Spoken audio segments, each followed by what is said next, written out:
Greetings, everybody.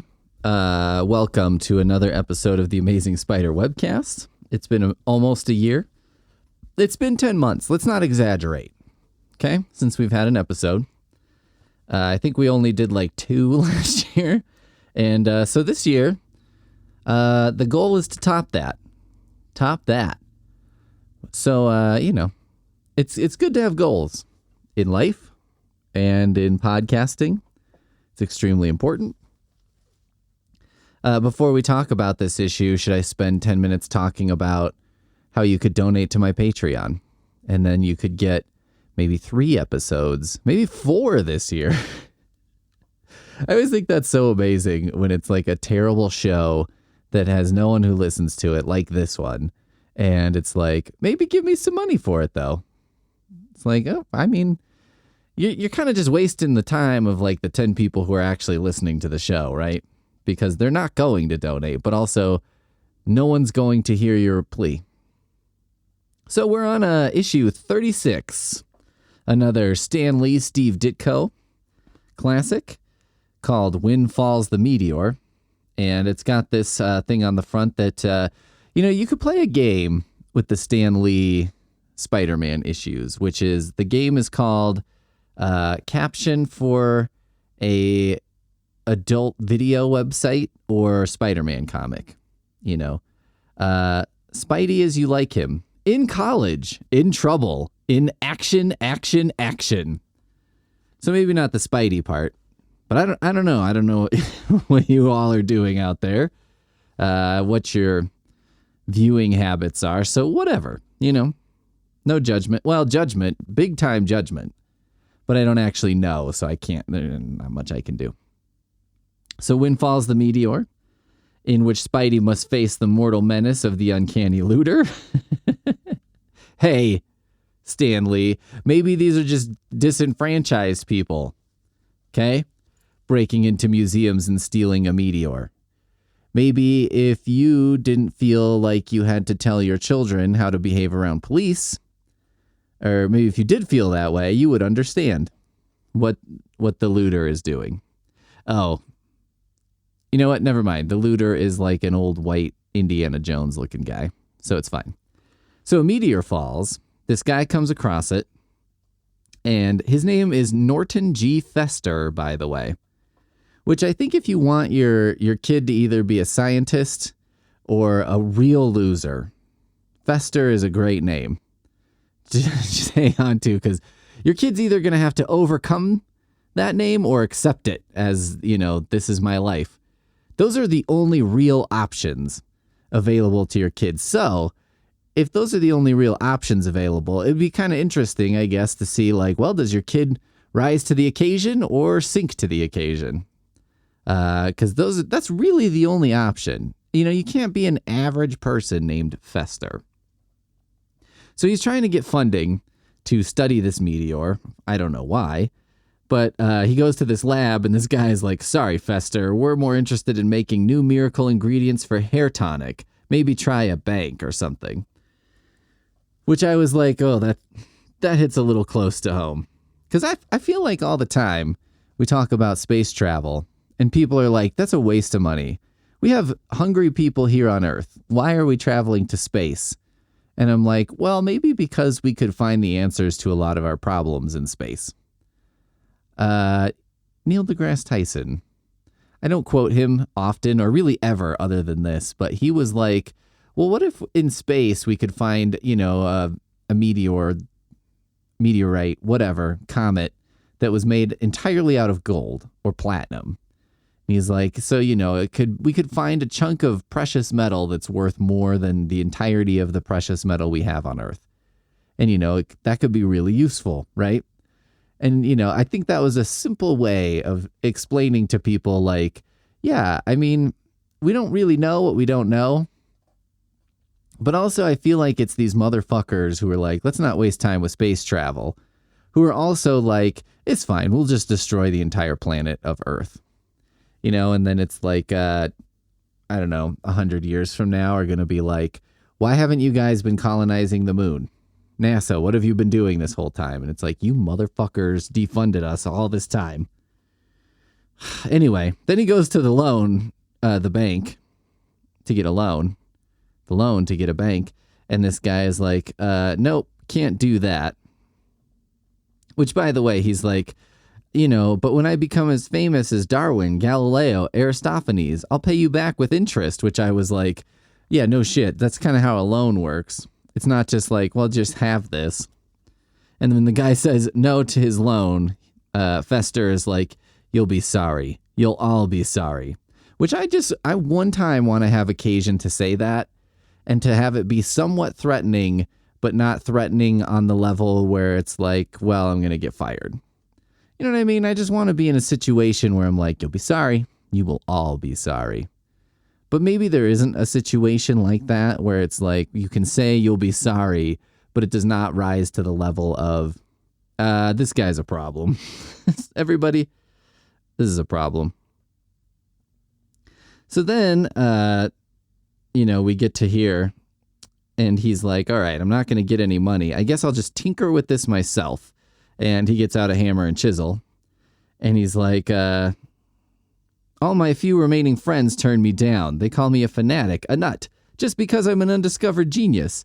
They mock me because I'm too smart to work, too clever to hold down a job. Everyone's jealous of me. Have you ever met one of these people? I feel like I knew someone who was like this, or like I've known people who are in this realm, which is like, I'm too smart to have a job. I don't know if they would say too smart, but they would say like, they're too smart to have like a regular job. You know what I mean? It's like, well, that's beneath me. And I think the point being made in this comic, which I kind of agree with, is like, well, I mean, sure, maybe that job is beneath you, but is having the money to study your stupid space rock beneath you? It's a means to an end. My guy, that's what jobs are. I mean, that's what like 90% of people do for work, right? It's like, well, I have work. I have to work so that I can continue to be alive and perhaps sometimes do things that I like. You know what I mean? I don't know. The people who are like, oh, do what you want and you'll never work a day in your life. And I'm like, wow, that's amazing advice. Yeah, I never thought of that. And it's like, the problem with it is obvious, right? The problem with that is, well, what I like to do is not something someone's going to pay me to do.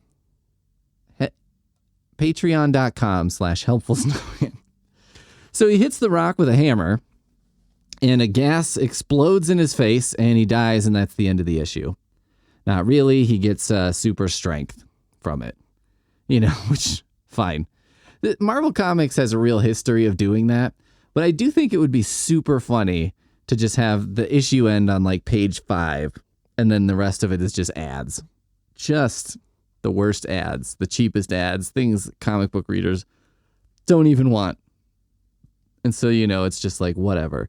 So he's like, all right, well, now I'll never have to worry about getting money. I can get it whenever I want, and he's like rubbing his nose or his finger under his nose, I guess on his mustache or something. I don't know.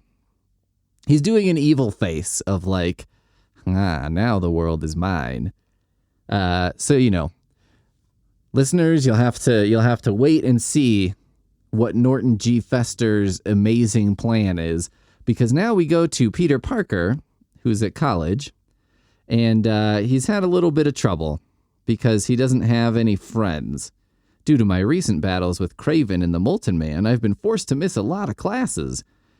Which, I read that first speech bubble and I was like, bro, people miss a lot of class in college. I don't know what it was like in the 60s. Maybe it was different. I'd like to think it was different back in the day, like when college was a little more optional, because if it was more optional, then everyone there presumably really wants to be there and would have kind of a hard time missing classes. But now I'm like, well, I mean, you saved the city from the Molten Man. So, a bunch of your co-students or whatever are probably missing school because they were too hungover. They did cocaine the night before for the first time. And, they're not able to make it to class because of that. Anyway, there's a million reasons to miss class. Those seem like legit. I know he can't just tell his professor that's why he missed class, but I'm saying Peter Parker should not be beating himself up over missing class when he missed class in order to save the day. So anyway, he has a little run-in with like Gwen Stacy and another student because, they're like, Gwen Stacy's like, he's stuck up. And this other girl's like, no, he's not. Watch this. Invites him to a party. But then she's like, I was hoping you'd come because I'm so anxious to have at least one boy with brains instead of all those brawny athletic types. And then Peter Parker is, oh no, not again. Will I always be thought of as nothing but an egghead? And then he's like, well, we'll see if I can make it. I might be busy. And he's like, I hated to do it, but I had to. I don't want another situation developing like with Betty Brant. She only liked me for my brains too. And I couldn't go through that kind of heartbreak again. Which I was like, she only likes me for my brains. And that's like, that's kind of like saying, she only likes me for my entire personality. You know what I mean? That's not like saying, it's not quite the same as being like, she only likes me because I've got a nice butt. Because you're like, yeah, that's probably pretty limited and not going to last very long. You know what I mean? So, yeah. But at the same time, she just invited you to a party. You don't have to, you could just not go to the party or go to the party. It's not like you have to get married tomorrow. But also, the whole like just likes me for my ex is a funny thing because it's like people like me have never had this experience. And I'm like, I guess there's one way of looking at it as I'm very blessed because I've never had to worry about it. I've never had to worry about, like, what if this girl is just into me for my looks? It's never been a problem. But the other thing is, like, if she's only into you for your brains, I mean, you'll probably have your brains until you're, like, very old. So that's a pretty good thing to just be into someone for. You know what I mean? And she's like, I'm not into your bod, but I am into your brains. It's like, ugh, what a bitch, inviting you to a party. Anyway, the looter, Fester, puts a costume together and just punches a bunch of people and robs a bank. And does this a bunch of times in order to, I guess, fund his research. I'm not sure, it seems like he loses track of his idea of like using the money to, do whatever as a scientist. And he's like, now I realize why I never made the grade as a scientist. I was never cut out to be a scientist. My greatest talent lies in crime. I was born to be a master criminal. I was born to be the looter. So I guess he's just like, he robs one bank and is like, fuck it. You know what I mean? This is me now. This is my new life, robbing banks. So he goes on a tear, robbing a bunch of banks. Spider-Man is swinging around looking for him and can't find him and says it has to be, he's out tonight, but it's not seeing him. And he's like, it has to be the night that the looter is probably out playing pinochle, which gave me a great idea for a comic book, which has kind of been done, which is Grandpa Spider-Man. And we just reuse the jokes he made in the 60s and the 70s. But then it seems like it's a grandpa saying them, right? Because, that was fucking 60 years ago. So he'd be like 80. So he's just like an old timey jokester. And everybody's like, what is going on with Spider-Man? Why is he making these jokes? Except for Captain America is like, I don't know. He's a little edgy for my taste. It's 20 years after when I was frozen. So I'm still not quite caught up. But at least I understand his jokes. And they could form a bond. Be amazing. Anyway, the meteor's running out of gas. Literally. So the guy's like, I guess I'll have to find or steal another one. So Peter Parker, unable to find the looter, is like, I guess I'll just kill some time in the space exhibit at the museum. Which you're like, you don't want people to think of you as an egghead, but you're going into you're like, what could I do to kill time in New York City as a youth? I'm going to go to the Space Museum. I sure hope no one thinks I'm an egghead. What the hell? Gwen Stacy is there, and she's like, maybe he's not stuck up.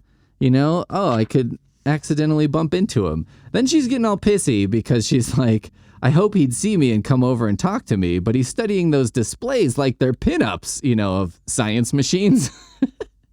So she's getting mad because she's like, how come he didn't come to the museum to see me?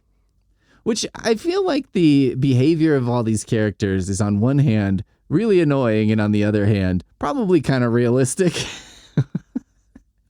If you're going into the museum being like, maybe I'll bump into someone, that's very like, 19-year-old thinking of like, I'm going to go to Barnes and Noble and look at a certain section of books and maybe a girl will notice me.